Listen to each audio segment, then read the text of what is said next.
بندہ جب اللہ رب العزت کا خوف اپنے دل میں بٹھا لیتا ہے، یعنی تقوی اختیار کر لیتا ہے، پھر اللہ رب العزت کی پوری مدد اور نصرت اس کے ساتھ ہو جاتی ہے۔ متقی کے ساتھ اللہ کی مدد اور نصرت ہو جاتی ہے، اور ایسی جگہوں سے اللہ پاک اس کی روٹی روزی کا انتظام کرتے ہیں، اس کے مسائل حل کرنے کا انتظام کرتے ہیں، بندے کے وہم و گمان میں بھی نہیں ہوتا۔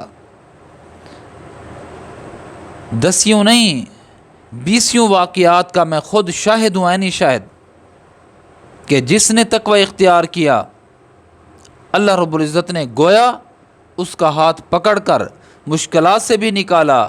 روزی کا مسئلہ تھا یا روزی کے علاوہ کوئی اور مسئلہ تھا، اللہ نے پار کر کے دکھا دیا، جا۔ کیوں؟ یہ میرا دوست ہے، یہ میرا ولی ہے، یہ متقی انسان ہے، پھر اللہ کی پوری مدد اس کے ساتھ ہو جاتی ہے۔ میں گواہ ہوں، اور آپ بھی بہت سے لوگوں کو ایسے جانتے ہوں گے جو متقی ہیں، پھر دیکھیں کہ کتنی پرسکون زندگی گزار رہے ہوتے ہیں۔ حیات طیبہ اللہ پاک اس کو نصیب کرتے ہیں، دنیا کے اندر پاکیزہ زندگی، پرسکون زندگی اللہ اس کو عطا کر دیتے ہیں۔ ایک واقعہ مجھے یاد آ گیا کہ مکہ مکرمہ میں ایک شخص رہتا تھا، نوجوان آدمی۔ اس کو ایک تھیلی ملی، اٹھائی اس نے، اس میں خوبصورت ہار۔ اس کا دل للچایا کہ یہ تو قیمتی ہار ہے، بہت ہی زیادہ قیمت ہے اس کو میں اپنے پاس رکھ دوں، پتہ نہیں کس کا ہے۔ لیکن اچانک خیال آ گیا، نہیں، اللہ رب العزت کو کیا جواب دوں گا؟ قیامت کے دن اللہ پوچھیں گے، کیا جواب دوں گا؟ اللہ جہنم میں ڈالیں گے، کہاں اللہ کے عذاب کو سہ پاؤں گا؟ یہ خیال چلنا شروع ہو گیا۔ بس جب یہ خیال آیا تو پھر اس نے کہا کہ نہیں، اس کے مالک تک اس چیز کو پہنچانا ضروری ہے۔ اس نے اعلان کرنا شروع کر دیا کہ بھائی کسی کی کوئی چیز، کسی کا کوئی ہار گم ہوا ہو تو وہ آ کر مجھ سے لے سکتا ہے۔ اللہ کی شان، وہ ہار کا جو مالک تھا وہ بھی تلاش کر رہا تھا۔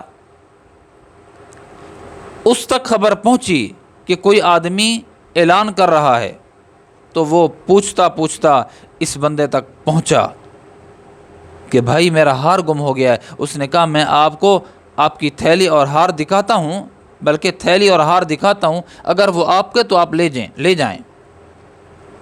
جب اس شخص نے دیکھا تو کہا کہ یہی تو میرا ہار ہے، اور میں تاجر انسان آدمی ہوں۔ اور جب اس نے ہار لے لیا تو اس تاجر شخص نے اس نیک نوجوان آدمی کو 500 اشرفیاں، 500 دینار اس کو دیے کہ یہ آپ کا انعام ہے۔ اس نے کہا سیٹھ صاحب یہ میں نہیں لیتا۔ اس نے کہا 500 اشرفیاں ہیں، لے لو۔ کہا نہیں۔ کہا یہ انعام ہے؟ کہا نہیں۔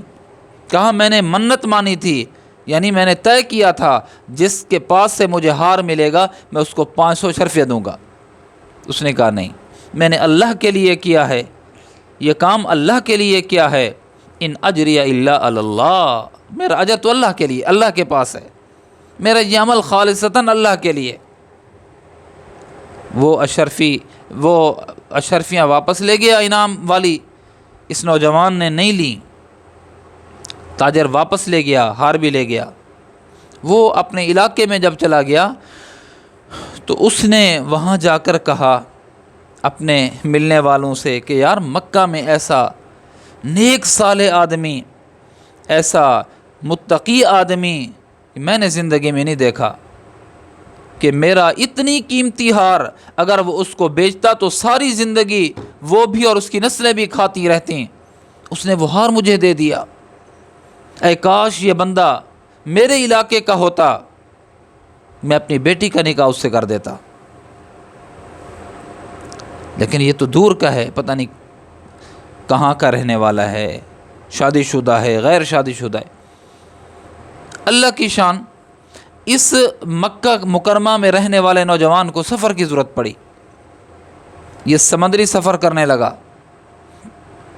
ایک کشتی پہ بیٹھا تو ایسی گرداب میں وہ کشتی پھنسی طوفان میں کہ کشتی کے ٹکڑے ہو گئے، ایک تختہ بچا، یہ اس پہ سوار ہو گیا، وہ پانی کی لہروں میں چلتا رہا، ایک جزیرے کے کنارے پر جا کر یہ تختہ پہنچا بندے سمیت، ایک بندہ، یہی اس بندے سمیت تختہ پہنچا۔ وہاں کے لوگ نے دیکھا کہ ایک بندہ تختے پہ بیٹھا ہوا ہے اور بہت کمزور، یعنی 3 دن 4 دن 1 دن پتہ نہیں کتنا عرصہ وہ تختہ پانی کی لہروں میں سفر کرتا رہا۔ وہ جلدی بھاگے آئے اور اس کو اٹھا لیا، اپنے علاقے میں لے گئے، تعارف کرایا تو یہ تو عالم آدمی تھا، یہ وہی مکے والا، یہ عالم آدمی۔ انہوں نے کہا کہ ہمارا امام نہیں ہے، آپ ہماری مسجد کے امام بن جاؤ، ہمارے بچوں کو پڑھانے والا نہیں ہے، آپ عالم بھی ہیں، صالح آدمی بھی ہیں، قاری و قرآن بھی ہیں، قاری بھی ہیں قرآن پاک کے، لہذا آپ امامت بھی آپ کے ذمے، قرآن پاک پڑھائیں، تدریس بھی آپ کے ذمے، ہمارے جنازے پڑھائیں، یہ بھی آپ کے ذمے۔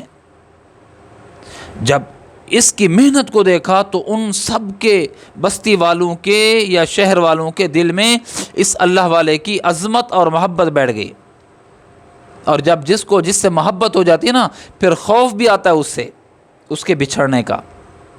اب انہوں نے سوچا کہ یار یہ بندہ چلا نہ جائے کہیں، اس کو قابو کریں، یہ تو قیمتی آدمی ہے۔ تو پھر چند بوڑھے بیٹھے، انہوں نے کہا کہ اس کو قابو کرنے کا طریقہ کیا ہے؟ انہوں نے کہا کہ یہاں اس کی شادی کراؤ، پھر یہ نہیں جائے گا، ہمیں امامت بھی کراتا رہے گا اور دینی علوم سے ہمارے بچے بھی فیضیاب ہوتے رہیں گے۔ شادی کس سے کرائیں؟ انہوں نے کہا کہ ایک تاجر جو فوت ہو چکا ہے اور اس کی بیٹی انتہائی خوبصورت ہے، وہ کہتا تھا کہ کوئی صالح آدمی ملے تو میں اپنی بیٹی اس کے ساتھ بیاہوں، نکاح کر دوں۔ تو یہ صالح آدمی ہے، اس سے پوچھتے ہیں، اس لڑکی سے جا کر پوچھا گیا کہ ایک ایسے عالم آدمی ہے، نیک آدمی ہے، آپ وہ نکاح اس کا کرنا چاہتے ہیں، آپ راضی؟ اس نے کہا میں راضی ہوں۔ اب اس لڑکی کے ساتھ اس اللہ والے کا نکاح ہو گیا۔ جب یہ شام کو رات کو نکاح کے بعد یہ گھر پہنچا، گھونگھٹ اٹھایا، اپنی بیوی کو دیکھا تو اس بیوی کے گلے میں ہار دیکھا، یہ وہی ہار جو چند عرصہ پہلے مکہ کے اندر وہ گم شدہ اس کو ملا تھا، اور کوئی تاجر اس ہار کو لے کر گیا تھا، یہ وہی ہار تھا۔ حیران ہو گیا، پوچھا کہ یہ کیا معاملہ ہے؟ اس نے کہا ہاں بس یہی معاملہ ہے کہ واقعی یہ ہار گم ہو گیا تھا، جس کو ہار دیا تھا وہ تاجر تھا اور وہی تو میرا باپ تھا۔ اس نے کہا اللہ اکبر، آنسو نکل پڑے اس کے کہ دیکھے قسمت، نصیب، اس بندے نے اللہ کے لیے کیا یہی عمل کہ میں اس کو غصب نہیں کرتا، اس کو چھپاتا نہیں ہوں، اس نے اللہ کے لیے کیا، اللہ نے سب کچھ اس کے لیے مسخر کر دیا۔ اب یہ بیوی بھی ملی، ہار بھی ملا، ہار ملتا بیوی نہ ملتی، اللہ کے ساتھ اس نے جو گویا کہ تقوی اختیار کیا، اللہ کے ڈر کو اپنے دل کے اندر بٹھایا، پاکیزہ زندگی گزاری، کردار پہ آنچ نہ آنے دی، تو اس کا نتیجہ یہ ہوا ہار بھی ملا، ہار والی بھی ملی، اور پھر جو تاجر کے جتنی بھی پراپرٹی تھی وہ بھی اس کی بیٹی کے نام تھی، اور یہ اس کی زندگی مزے کی، امامت بھی کرا رہا ہے اور تدریس بھی کر رہا ہے، لوگوں کو مسائل بھی بیان کر رہا ہے، اور معاشی طور پر انتہائی مضبوط اور مستحکم ہو چکا ہے۔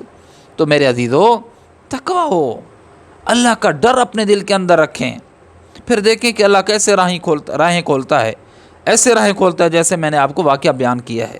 بندہ اللہ کے ساتھ سیدھی نیت کے ساتھ رہے، ہاں پھر جب اللہ کے ساتھ سیدھی نیت کے ساتھ رہے گا اللہ رب العزت گویا اس کا ہاتھ پکڑ کے مشکلات سے بھی نکالیں گے، روزی کا مسئلہ ہو تب بھی نکالیں گے، یا دیگر مسائل ہوں تب بھی اللہ رب العزت اس بندے کو اس پرفتن گھاٹیوں سے نکال کے صاف ستھری زندگی گزارنے کی توفیق عطا فرمائیں گے۔ ایسے بندے کو اللہ پاک حیات طیبہ عطا فرمائیں گے۔